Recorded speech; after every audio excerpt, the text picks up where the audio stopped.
there's a lot of different insects that are out there that sometimes plague us in our homes or even outside in our yards, eating our plants. But one of the most difficult to control insects that's out there is the Indian grain moth. They look just like this. So this is a photo of the Indian grain moth. Obviously, it is not life size. This is enhanced, but they tend to be about 3/4 of an inch long, maybe a little bit smaller, and they're kind of powdery. They look like they've got powder on them, and if you squish them, they leave kind of a powdery residue as well too. But Indian grain moth, it actually comes in a lot of different places. So if you have bird seed, it's almost always in bird seed. So regularly we see people who have bird seed in their pantry or in their garage or in their their entryway, because they like to feed the birds during the winter time or during the summer.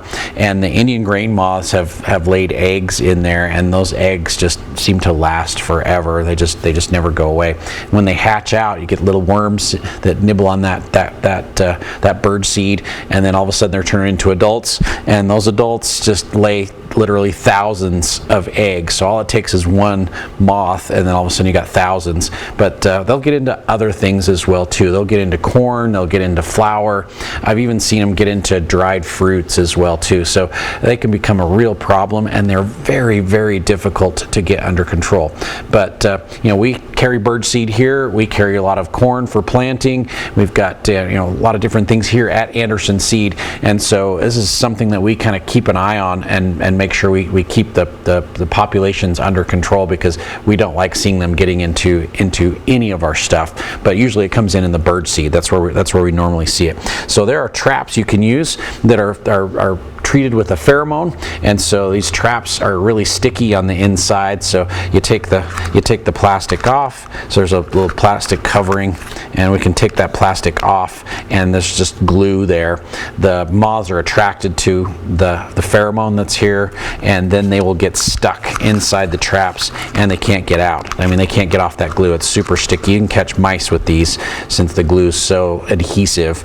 But the traps actually work really well, but they'll never get rid of them completely, because those adults, if they lay a few eggs, all of a sudden you've got them coming right back again. So we use this as one of the tools to get them under control, is to use those traps and put them in multiple locations. Usually I like them up a little bit higher, because they'll be attracted to it, and they'll get caught up there. But in addition to that, you've got to use some insecticides. And one of the things that we've been very, very successful here at Anderson's with is an insect growth regulator. So what this is it's not really an insecticide. It's a hormone, but it's a hormone that affects a lot of different insects, and it stops them from reproducing. So once they come in contact with the insect growth regulator, it will control the amount of repopulating that they're going to do. So it's going to stop them from reproducing, and in many cases it stops them from laying eggs completely. And so this is a great additive to put in with some of your insecticides. It's used very widely for cockroaches and other insects that are just really difficult to get under control. But the insect growth regulator really does a great job in stopping those insects from reproducing. The other thing we found are some long-lasting, very, very safe insecticides. This one's called Taurus, and this is a newer insecticide. Again, used for cockroaches, used for termites, but it's excellent product for getting those Indian grain moths under control, because they just reproduce so quickly, and then you get those little worms crawling through your flour or through your bird seed. Very, very difficult to get under control. So the Taurus has been an excellent one. This is just a little handy bottle. You just the top just tears off, and you squeeze it, and it goes into a gallon of water, and so does the insect growth regulator, and they work amazingly well together.